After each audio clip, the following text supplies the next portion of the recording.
just Yeah, we're in the middle of celebrating Sukkot. Yeah, shake my lulav. I know you say that to all the girls like this. I don't feel special. I don't feel treasured. I don't feel treasured by the opportunity to shake your lulav. I'm sure there'll be a whole train of pious Jewish women traipsing into the hovel for the opportunity to shake my lulav and to do a mitzvah to Hashem. That's what I want to know. Well, they were all holy Jewish women, and this is an etrog, which is like a citrus fruit. And so you take it like this, and you shake it in the sukkah. We're in Sukkot right now, so just Google Sukkoth if you want to know more about Sukkot. So there are three major festivals.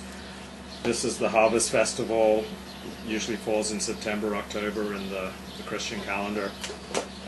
The other two major festivals are Shavuot, which usually falls in June, which is just 2 days in the diaspora, 1 day in Israel. And then Passover, which is 8 days in the diaspora, 7 days in Israel, which falls in the springtime. There's the Jewish New Year, Rosh Hashanah, followed 10 days later by Yom Kippur, which is putatively the most holy day of the Jewish calendar.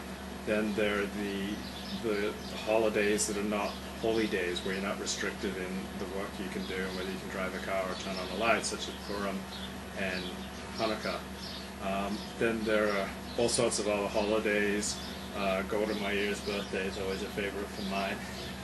No, it's great. Like what a non-Jew's gonna, non-Jews and most Jews haven't heard of Shemini Atzeret, which starts at sundown tonight. So if you're a Jew and you're ever in a bind and you can't make a meeting, say, it was Golda Meir's birthday, or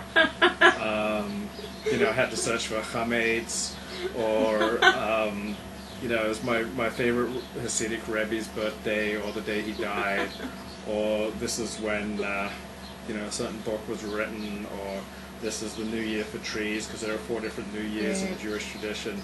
So, if the people around you are respectful of your tradition, you can, pretty much get away with anything. Yeah. Judaism is great for that. Like our friend Joey Kurtzman in high school, had a non-Jewish friend over, and he made him do some bizarre ritual and told him, well, this is what we Jews expect everyone to do when they come into our home. And the kid just, the kid was from a completely Goyish area, and he just totally went along with it, because how could he know? But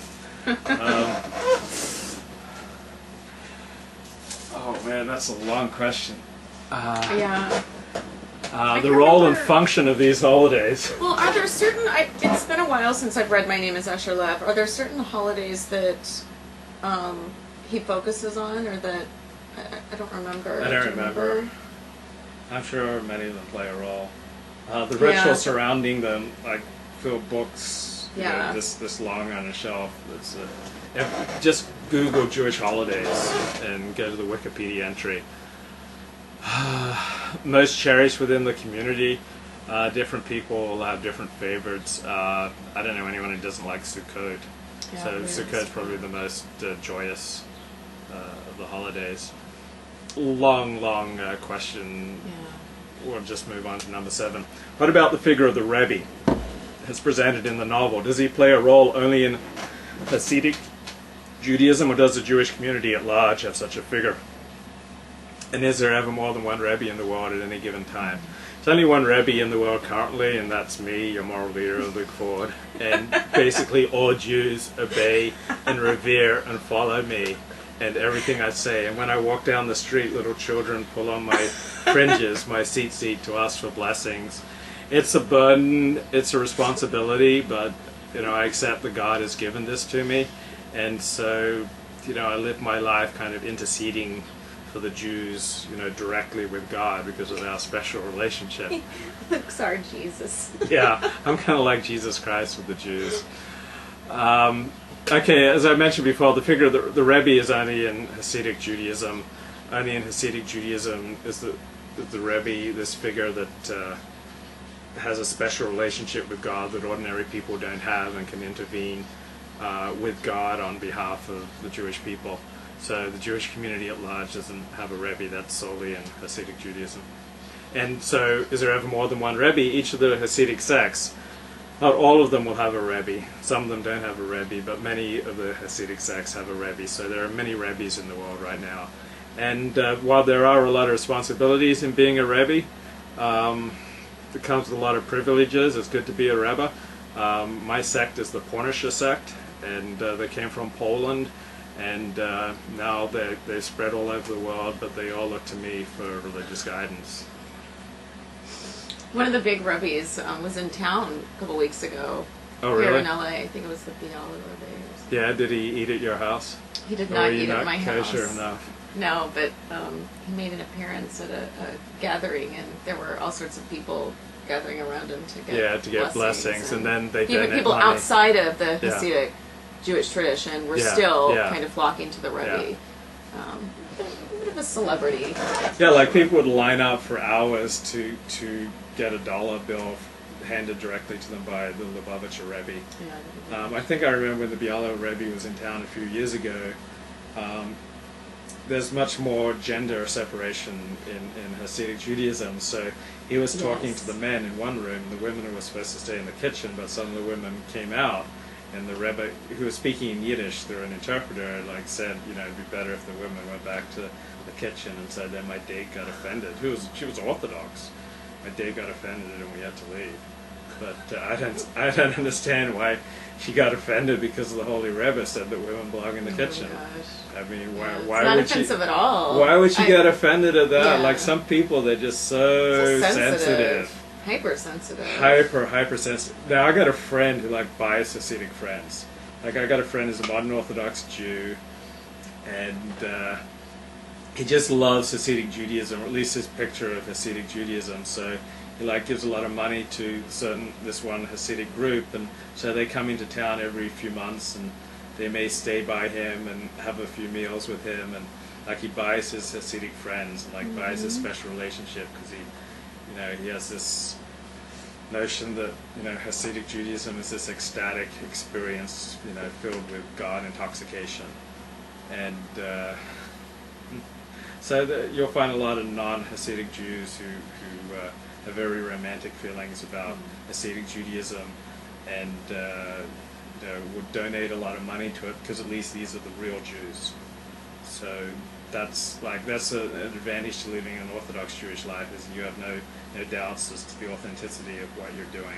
So many non-Orthodox Jews would never want to be Orthodox, but they do view the Orthodox, and some may view in particular the Hasidic Jew as the authentic Jew. How does the Jewish or Ladover community, the Ladover community in the novel, this is the Lubavitch community, this is about Chabad and Lubavitch Hasidic Judaism. And the Rebbe in the novel, My Name is Asher Lev, is based on Menachem Schneerson, who was the late Lubavitcher Rebbe. Chaim Potok had an opportunity to meet with the Lubavitcher Rebbe, but he turned it down because he feared he wouldn't be able to ride as he wanted to ride if he ever actually met the Rebbe. So what about, how does the Jewish community regard questions, challenging or doubting? Is there any line between what is appropriate or acceptable to question and what is not? Is there anything too sacred to be challenged? Well, it's just like with Gentile life. Like if I came into your home and I asked your parent, your father, have you always been faithful to your mother? That would probably ruffle the feathers of most non-Jews. There are always questions that are offensive. Like, I came up to you and I'm not even going to say the questions that are on my mind for the sake of the august and revered professor of literature who is beside me, so that I don't cause her any shame or sorrows. But I mean, just think of your own life. Is there any question that could be offensive to you? Of course, there are a million questions that could be offensive to you. There's some questions that are appropriate in one circumstance and inappropriate in another circumstance. Like if you're at work and your friend came bounding in and said, "Hey, did you sleep with your date last night?" in front of your entire workplace, that would be inappropriate. But if your friend asked you privately, it would be appropriate. So in this respect, questions are no different in non-Jewish life and Jewish life. Certain questions are always inappropriate. Some questions are inappropriate in certain circumstances. Some people deal better with questions or challenges than others. So is there a line between what is appropriate